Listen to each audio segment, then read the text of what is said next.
Hey, great day for tree frogs, lichen. I guess the birds like it.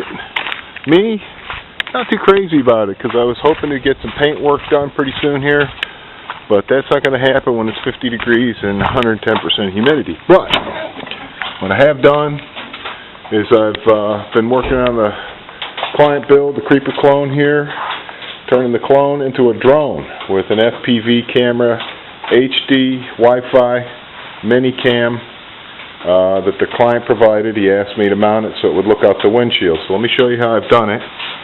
Okay, first of all I want to show you the camera location. Okay, can you see where the lens is? I don't want to scratch this plastic, but I'm just going to indicate that is the center of the lens. Okay, so it's pressed right up against the windshield to avoid any kind of internal glare, because there's probably going to be a little bit of light inside the shell just from the operating of the vehicle. Even without the lights on, there'd still probably be some kind of light bouncing off of the plastic on the inside from the receiver, the ESC, whatever. And with all those lights on, you can guarantee there's going to be a little bit of light inside the shell. So, here, let me go ahead and take the body off so I can show you the little mount I came up with and how I had to jigger it all in there to make it all work out. First of all, this little Wi-Fi camera, it came with several mounts, but for whatever reason, the camera does not clip into the mount. The mount's pretty nice. It fits the profile of the camera. Sorry about the rain noise, guys. We got a steel roof. So what I did was I used the lanyard hole, trimmed down a screw, stainless steel M3 screw, ran it through the lanyard hole, and now it's very well secured into the little plastic mount. Okay? And I've created a metal bracket here that mounts to the body post. Okay, it's out of the way of everything, pretty much, you know, so that you can still use these mounting holes if you really wanted to, although I think I've got everything set up perfectly the way it is. And I just want to show you the crash cab. Still fits in there. It's all very tight fit, you know. Oh great, now it's going to start raining really, really loud now that I want to show you guys something, right? But anyway, I can get it in there without having a coronary. Not exactly a one-handed job. But anyway, just to show you, the crash cab tab, which I didn't want to remove anything off the tab, fits right up against the metal bracket. Okay, the crash cab is secured with these little black screws through these holes. Okay, so that all lines up nice. Okay, that all fits. So you can run it with the crash cab. As you can see, the crash cab is not going to offer the camera any protection whatsoever. So if you were to try and run this camera and you were to roll your rig, it would probably snap the camera right off this mount. But I did want to show you that the crash cab still fits and everything. And we had talked about maybe drilling a little hole in the windshield, but I want to avoid that for now. That's something my client could do easily enough. Just make a little Sharpie mark on the outside, take any kind of drill bit that's the right size. It's Lexan, you can drill it with any kind of drill bit really without cracking it or breaking it. It's very sturdy. And then if you wanted to, you could drill a little hole just the size of the lens so that there was no distortion whatsoever from the Lexan, but I don't really know. You got the plastic cover on the Lexan. I don't really know what kind of distortion the Lexan would have, but what I do know is this camera is not water or dust proof. So I would think it would benefit you not to have a hole in there if you could possibly avoid it. But it does put it right against the windshield, right in the center of the vehicle, high, and as you can see, it's tilted just the tiniest bit forward. Because when you think about it, you know, you're only 6-8 inches off the ground here with the camera. You know, you're going to want to be able to see up a bit, you know. So when this thing is crawling on the ground, you know, you don't want to just have everything cut off at your knees, I would imagine. You'd want to see a little bit up. I have no idea what this camera is like. I'm not going to run it. I'm not going to configure it. I'm not going to test it. I'm just not going to do that. He can do all that. If it works, great. If it doesn't, well, then he can just take it off and not use it.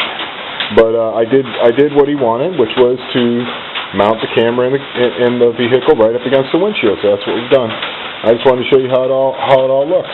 Nice little bracket. I trimmed off the plastic bracket. Okay.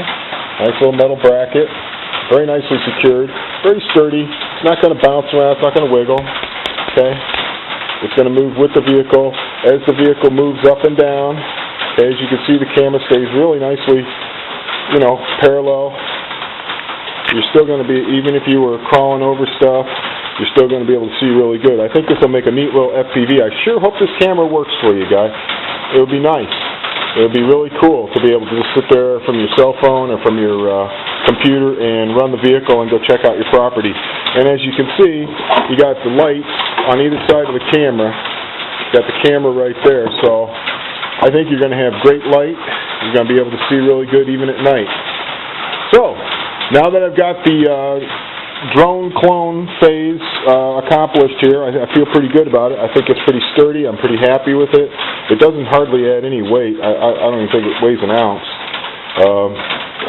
Now I can move on to masking the windows off on the outside here. Get all the LEDs out, mask the windows off, and start scuffing this thing up and getting ready to put some paint on it.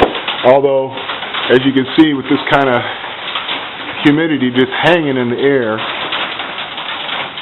and the 50-degree temperatures, I don't think that's a great idea to start painting right this minute, but I got plenty to do just to get all these windows taped off, trimmed out, and everything, and then I can scuff the whole shell, okay? And then I can at least get ready to paint it. I can have it totally ready and prepared to paint. As you can see, there's a protective blue film all over the outside. It gets peeled off and all that. There are vinyls that are provided for all the windows, but I honestly don't know how those are going to work out. I'm not going to use them for the sanding part, at least, because, you know, you're creating dust, and then that's going to catch in all the edges of the vinyls, and then you're going to have crud trapped between the vinyls and your paint work, and I just don't think that's going to work. I'm going to use some lock edge or whatever it's called. It's some sort of, what's it called?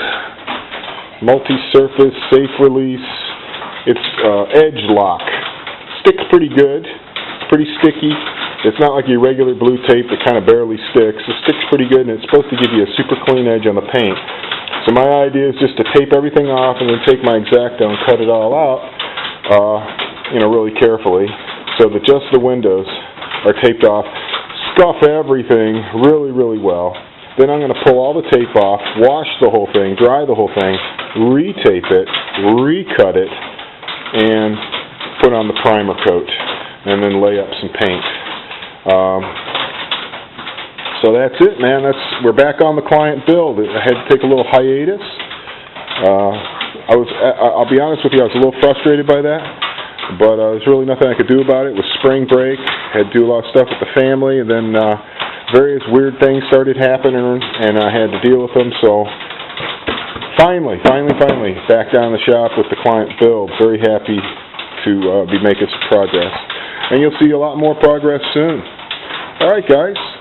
Thanks for watching.